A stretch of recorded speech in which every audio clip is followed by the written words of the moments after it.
the next Skoda Superb or Skoda Octavia will probably look like this, more like a American muscle car, like a estate form of a Dodge Challenger or Dodge Charger or something like that. Very exciting exterior and interior tour of the future of Skoda with Thomas and Autogefühl in 4K, full screen, full length. Let's go with this front that is reminding me a little bit of the recently presented Chinese Audi version, the E5, very interesting. But you can see there is a typical Skoda shape in the grille, in the outline, but they want to make it more modern with light integration right here. Supposed to be moving at a later stage as well. Illuminated Skoda lettering, not a Skoda badge. And this black outline to symbolize something of the combustion era, but yet again closed for the electric version, because this is also an outlook of the next electric estate. And very interesting details already in the front. I mean, it's really bold design, monolithic design basically. And then you can see here, these are some gaps where the air is coming out. So it comes in the front and it's coming out here and supposed to help, or, well, there are actually no wipers here for this concept, but this is here actually to blow air also over the windscreen. And this will help also when you are driving in rain. So will blow the rain off the windshield. You will still have classic wipers, of course, so don't have to be afraid of that. Then here the length, this becomes very interesting, is 4.85 meters or 191 inches. That is between Octavia and Superb, but it's a little bit more towards the Superb. So my estimation is that when they move their combi, their estate to the electric age, it will somewhat merge Superb and Octavia. Also makes sense cost-wise, but that also means that the Octavia will be somewhat elevated, yet at the same time you see the bold design is kind of needed, that Superb customers are still satisfied and also symbolize some status with their vehicle. And you can see it here once again with this really bold design. Not many design lines, and you don't have like black accentuations. It's really more about the bodywork itself. 21-inch wheels here for this very vehicle. Of course, later on there will be different wheel sizes available. And the aerodynamics, once again, very important to have a good CD value for this electric estate. And I think it looks quite stunning, and it's not too far from reality. Sometimes we see concept vehicles that are very, very far from a serious production. They're maybe too drastic, too dramatic, but I think this vehicle here, both front and rear, but also from the side profile, works that it could be quite real. Here a lot of glass use. The whole car also reminds me of the recent BMW design, which also go in, you know, simple glass areas and then a lot of wide areas from the bodywork, not too many design lines and so on. So we see a simplification of the design language. Again, something we've recently also seen at Audi, that they go back to a more simple design language, which at the same time is more timeless. And here the lettering once again in a red illumination, pretty cool, with a modern light signature right here. And then we have this somewhat diffuser style. Once again, design elements taken from the combustion age, but transported into the electric age. Vision O, by the way, the O is for the circularity, because they use a lot of circular materials with this vehicle.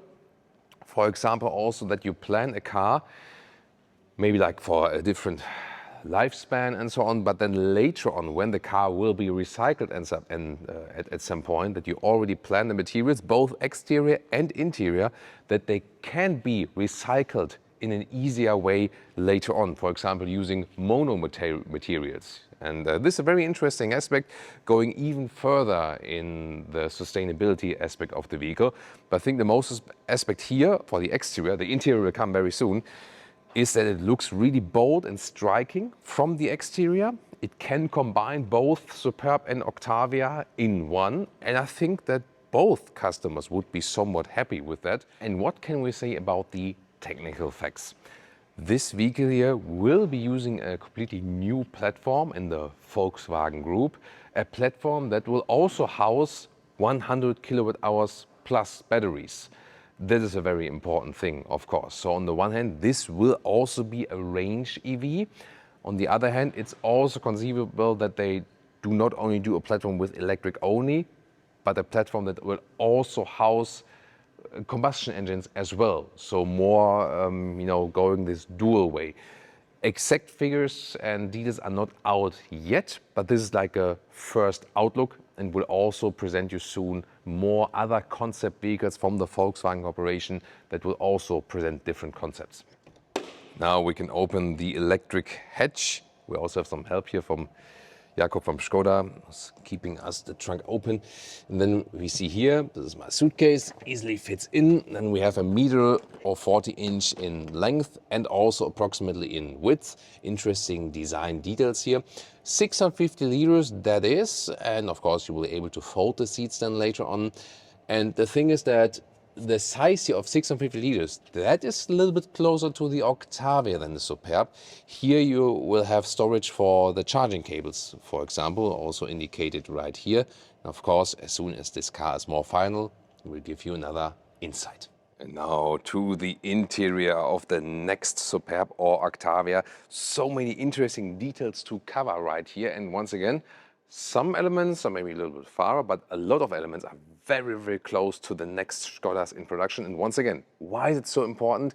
It's not only showing the future for these models, but for all next Skoda vehicles. That's the crucial aspect indeed. And this one here, 2030-ish or something, but other models will probably come earlier and then also take some of these ideas. That's the key element. Let's start at the inside of the doors.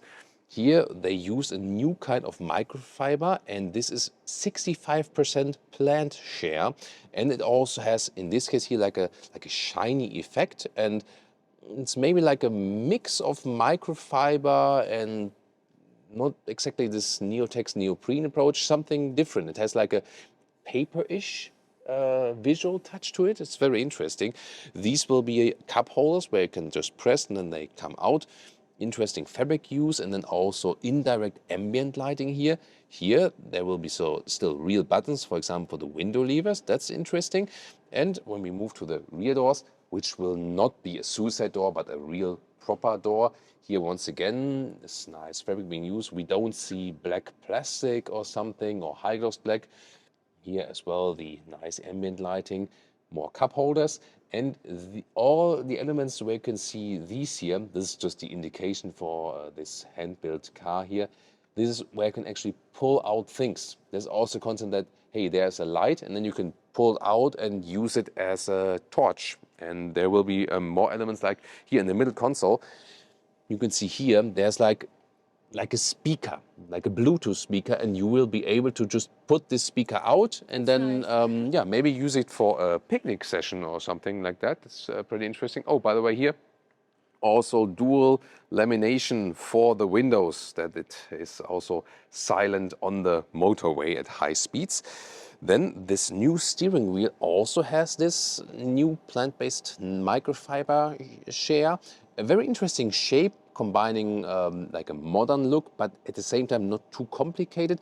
And oh, real buttons with clicking sounds here on the steering wheel. That's cool. The return of real buttons for more and more brands. Once again, that's a cool thing. You can already see this panoramic windshield. You know, the new BMW iX3 panoramic vision. And like the Chinese manufacturer, like Xiaomi, is using it. With BMW, it was like a monitor like this, and then it was reflecting into the windshield. In this case, it is a real monitor. We also saw it, for example, with the Neo ET9. The real monitor that goes through like over a meter or over 40 inches in width. Looks pretty impressive, definitely. We have to see about that later on. Also, new seats, and a lot of the times concept cars have very uncomfortable seats, but this one, I can already tell you so far, is comfortable. It has a special fabric that has this open surface that it will be very airy to sit like from the ventilation, from the passive ventilation. Then on the side, once again, this plant-based microfiber share. And here, these are 3D printed head restraints, so to use less material at the same time. Like a spider net. It looks like a spider net, yes, indeed. We have to see about that later on, and of course also take a seat on the back seat, and the cockpit will also be very interesting with the infotainment system and so on. So there we go. At the moment, I would say the car is a little bit low, like a low rider maybe. So here there's not too much headroom left. By the way, if you hear this fan blowing here, I try to use some audio filters that you don't hear it too much. This is the cooling for this vehicle here when it stands here in the studio all the time. But the seats themselves, they're actually pretty cool. And this fabric here, it is on the one hand a little bit, let's say rugged enough for the car use. At the same time, it's comfortable, adapts to the body, and also is good in the passive ventilation. So that's actually a pretty cool thing. You will also have these turning jogs here at the steering wheel. So once again, your prayers and my prayers have been heard. Look at, these are great clicking sounds. I love that. So we could manage for you to bring back real buttons to more and more brands again, that not everything is actually in the screen, but more screen details to this one here very soon. Let's quickly move to the, the steering wheel is not a good position for my long legs, definitely. Yeah, you can have fun at my expense. That's why I'm here, to give you information and fun. So then let's get to the rear seats here, and you can see I have a lot of space here. As for the legroom, it's also a long vehicle. It will be like an attachment for an iPad and so on. And you have the same fabric use here on the seats. It's pretty cool, and it is more like a living room area here, So pretty cozy. Maybe Leah can join me here as well. That's actually pretty cool. Also like this even floor. It has this living room concept, definitely. Oh, yeah. Thank you, Leah, for noticing that. This, you cannot open it yet, but this will be a fridge. So Skoda is also planning for fridges in not witches and fridges, in the vehicle. And good placement, and you can have some cold drinks when you are on the journey and so on. And this is indeed really cozy here. But from here, I can even take a better look at the cockpit perspective. So I would suggest that I take a front seat again and can go through all of the infotainment functions, and that maybe Leah comes here in the rear to get some filming on the cockpit perspective. So starting here, this is actually inductive charging pads, left and right, and you also have more functionality in the new Skoda app. Then some control elements right here. This will be for the climate unit, that you can also use the climate unit plus and minus temperature, and here for the fan speed. And then here, this is a control knob for the top panoramic windscreen, zoom more to that. And then the infotainment system here, very interesting concept. You can zoom out to this scale, then you can even see the weather, and then you can zoom in bit by bit. Here this navigation, then even closer with assistance systems view, even closer, then you can control something for the vehicle, even closer than you are with the interior functions. That's a very intuitive thought behind it, and you can zoom out again until you reach the weather. So it's a very cool thing, I feel. The temperature can be controlled also in the screen, so that would be possible, but yeah, I would definitely prefer this solution, and I'm glad that we have this solution then here still. And then about this knob here, you can see here this panoramic monitor in the front, and then I can actually use this scroll wheel to have baby cam. That doesn't look like Leah in the rear. So you can scroll different functions through there.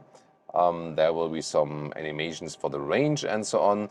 So interesting aspect, then you have more stuff in your line of sight. And Leah found out something cool. This is not only like for tablets or something, you can also use it with smartphones, and it's with a magnet that it holds the phone and also charges it at the same time. Inductive charging, that's cool. So for the comments, I'm especially calling out the Octavia and the Superb customers. We have so many of them on our channel. What do you think about this vehicle? I would really like to know that you maybe write like, hey, I own an Octavia and I think this about it, and I own a Superb and I think this about it. So I'm really looking forward to if there is a difference between the Octavia and the Superb customers, what you think about this vehicle. And of course, everyone else, welcome to join the comments about this very vehicle. Would you like this one to be the next Superb or Octavia estate? And do you like this very bold design language for this segment? After all, the Combi, especially for example in Germany, is bought for the flexibility, for the family, for carrying things. And people also like that they can combine, let's say, family life, but at the same time don't drive a boring car.